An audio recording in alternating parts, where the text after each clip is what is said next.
It is, it's freezing right now. It's really cold, and I'll probably be shivering throughout this review. I got my car running. It might not just be just the cold. It also is probably because I just got this fucking movie. So yeah, let's get into it. Here's my video review for The Menu. So this is a Fox Searchlight movie. Not Fox anymore. It's just Searchlight. I still can't get used to that. It's gonna take me a few years. God damn you, Disney. But this is directed by Mark Mylod. I can't remember exactly what movies he's directed before. I know he's directed a lot of TV shows that I'm familiar with. In terms of movies, though, I can't remember what he's directed. But this is also produced by Adam McKay, who I really admire his work. Not just, I like his comedies a lot. I like his Will Ferrell movies. But I also love The Big Short, and I liked Vice, and I wasn't that big on that, what was it? The Netflix movie that he made, Don't Look Up. He also directed that. Wasn't too big on that one, but there were a lot of bright spots in it, for sure. And this definitely has that kind of vibe throughout it, in The Menu. This is not a comedy, but I have been seeing a lot of reviews kind of calling this a horror movie. I don't think that this is a horror movie at all. I think, yes, there is a lot to this film that can be horrifying to some people, for sure. But this is not really, this is definitely a satire and a thriller.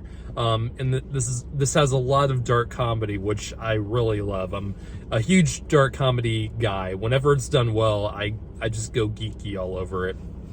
And I went geeky over this movie because this was fantastic. This was a brilliant surprise. And this was a movie, that I think I saw the trailer for it back like 6 months ago, back in May. The trailer, I think, popped up in front of the A24 movie Men. Never heard of it before that, and I've been curious about this movie ever since then. I've been wondering, like, is this going to be like, the trailer makes it seem like, it's going to be like Gordon Ramsay meets Saw. And this doesn't really feel like Saw, in terms of, the violence or anything like that. Yes, this movie does have, quite a bit of violence, but not to the level of Saw. So if you are worried about that going into this movie, don't worry. It's not that kind of movie, but it definitely has that kind of, it definitely has that setup to it, and it does kind of have that pacing to it. And so basically the plot of the movie is that if the main character that this follows, mainly, this has a pretty stacked cast of pretty well-known actors, and it's pretty much an ensemble, but the main character this follows is Anya Taylor Joy's character named Margot, and she is going with Nicholas Holt's character to this island where this famous chef has his restaurant and has these really lavish, multiple course meals where it's just these weird kind of food that, a lot of foodies get into. Those social media nuts that just go really, that have to intellectualize eating food like to an insane degree. This movie really does satirize that kind of culture that has been emerging for a long time. And the chef in the movie is played by Ralph Fiennes, and once they get to this island, it almost feels like this is a kind of a cult kind of thing with his workers. His workers are very kind of they act kind of odd when they get to the the place where they eat all these meals, and he's kind of odd too. So you're not quite sure what to expect when you first get into this whole thing, and it's just you go through these courses of the meals, and it gets crazier and it gets weirder the more it goes on, and that's really all I kind of want to get into with this movie, and how it's set up, because this is a pretty unpredictable movie, and you're really not quite sure what's happening up until maybe the third act. And I love movies that have you guessing until the very end. And this is not exactly, Barbarian, which you're not even sure what the hell is even happening or what's happening over the next corner. But it does kind of have that, roller coaster vibe to it, where it's like you're something is off from the get-go, but you're not quite sure what it is. And it's God, it's so well written. This movie is really well written. The acting is phenomenal. I love, we had a few reviews ago, I reviewed Banshees of Inisherin, which also was kind of a dark comedy, and this film is also a dark comedy. And this movie probably, in terms of the amount of laughs I've had in a theater, like genuine laughter, this might be the most I've laughed in a movie all year, and that's being completely honest with you. This movie gets so genuinely funny at so many points, on purpose, of course. And it's a really kind of dark sense of humor. It really does have that dark and morbid sense of humor to it that I love, and it does that throughout the entire movie. And things that are really strange at first, that don't seem funny, that kind of seem awkward, still come off as funny to me. And I think my audience picked up on it, and the rest of us were laughing, of course. And like I said the acting is phenomenal, and that's purely genuine. Everyone in this movie is so great, and the characters all react to these various situations differently from one another, and that creates a really interesting dynamic between every character in this, because while everything is going on in this, with these meals, and this weird ass menu that is going on with Ralph Fiennes' character, everyone reacts differently to it, and it really does have a good, that's where part of the humor comes in, but it also establishes each of these characters so well, and everyone is so consistent with how everyone acts, with everything that's happening. Nicholas Holt's character is just a complete, pretentious food person who, just goes along with everything. Even when, clearly something is wrong, but it's like nothing affects him, and he's just completely in for the ride because he's such a fan of, the chef. And, you have also other characters like John Leguizamo's character, who is pretty much an asshole Hollywood, actor and, filmmaker. And he reacts very differently. And the rest of the characters do. The workers are a lot of fun in this movie. One in particular, I can't remember her name, but she has a very, monotone and straightforward kind of attitude towards everything, and that was a lot of fun to watch. Ralph Fiennes is brilliant, as he always is. It's weird hearing him talk with an American accent of sorts. That's not very common with him, but he did it very well. Anya Taylor Joy in this movie is great.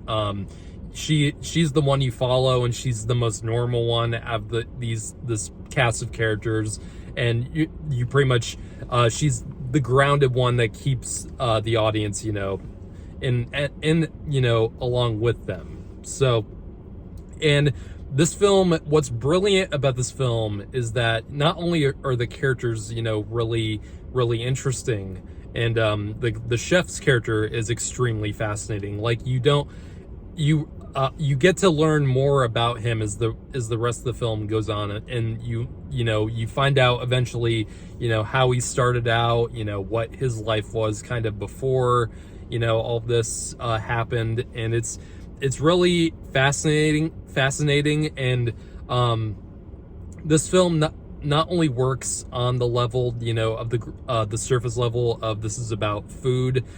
This movie doesn't really even have to be about food in general. It works on a level where this can be almost about anything that's culturally, relevant now. This can easily be about, art, or paintings or something like that. Even movies. Like, this can be about, how our culture reacts to, different kinds of, film or art or any kind of like that. You have the really pretentious people who, value, particular forms of something, or media over, other types of things. Like, if I'm gonna stick with the film, angle with it, or the comparison, art films like, A24 films, the Nicholas Hoult character would value that over, the stereotypical, superhero film that you see a lot nowadays. It's that kind of thing where it's really interesting to see how different people, take this kind of cultural elevation, as a lot of people like to call it. And this film really pokes fun about how, completely pretentious and snobby that kind of attitude really can be. And this film really does, I think, in my opinion, it really does make you want to see things that are less valued in this kind of cultural, world, where it feels like, the run of the mill is no longer, seen as worth anything anymore. And this film wants you to I think this film does a great job of making you look past all that pretentiousness and, just value the small things in life. And the film ends in such a way where I completely understood where it went. And the way it ends, I think general audiences might not truly get. I think they'll get it. They probably might not just, be completely satisfied with how the movie, wraps up and how the movie resolves itself. I actually think the ending of this film is brilliant because it's it might not be the ending you might expect or want, but I think it completely thematically makes sense with everything that the movie sets up with the characters, and especially with Anya Taylor Joy's character, and in the way it relates with Ralph Fiennes' backstory. And I think it's actually kind of beautiful how this film wraps up in a way that I was not even expecting. Going into the film, I was expecting more of that kind of Saw, more of those kind of Saw sensibilities, where I was expecting it to be a little bit more violent or to end in a little bit more of a dark kind of way. And the film is dark, and the film is can be morbid at times, but it also has a good sense. It also has a good emotional kind of backbone to it. It has a good kind of sensitive side to it that I really, really admire about it. And I truly didn't really expect it going into it, but I ended up coming out of the film very satisfied with, how the film's story, comes to its conclusion. And, the themes really do, it thematically completely comes together at the end. I thought it was absolutely brilliantly written and brilliantly directed. The film also looks and sounds great. The way I really love how the sound is mixed in the film, like where you're in this room where you're supposed to hear all these these characters talk and have their conversations, and the camera will kind of go to a different set of characters at a different table in this giant room. And you can still hear the conversations going on with the other characters in the room, and you can still pick up, what they're saying over, when it cuts to something else. That's very smartly done, and it's very naturally done. So this is another great surprise this year. I think this film might not be on a lot of people's radars at first, but I think this film is gonna pick up a huge audience, and I think it will eventually become, a sleeper hit with the holiday season coming up. And I think there's a lot to watch coming out in the next couple weeks. I mean, I got a lot of stuff to review. We got Glass Onion, the Knives Out movie. We got Bones and All, which I'm really excited to watch. We got the new Pixar movie. We got, there's a lot I got to watch and review. I think this is going to be a really fun holiday season, and hopefully everything, most of the stuff, lives up to its potential. I think this is going to be a really great, wrap up to a really solid year in terms of film releases. So I'm going to give this film a 9 out of 10. There's a few moments where, or with the film's conclusion, even though I think everything thematically lines up and the story wraps up in a very good way, I do have a few questions. I think the film leaves some things unanswered, and I'm not sure if those were if those questions I still have were, supposed to be answered, or, if I was supposed to come up with the answers on my own. But some of the things I don't think were explained well enough in the film, in terms of, the backstory, and I think it could have been just explained a little bit better. Some plot points that are brought up, but overall, this is a terrific film. I think the audiences who go to see this film are gonna have a lot of fun with it. So yeah, be ready for a lot of reviews coming up in the next couple weeks with Thanksgiving and everything. I'm gonna try to review as much as I can, but I can make no promises.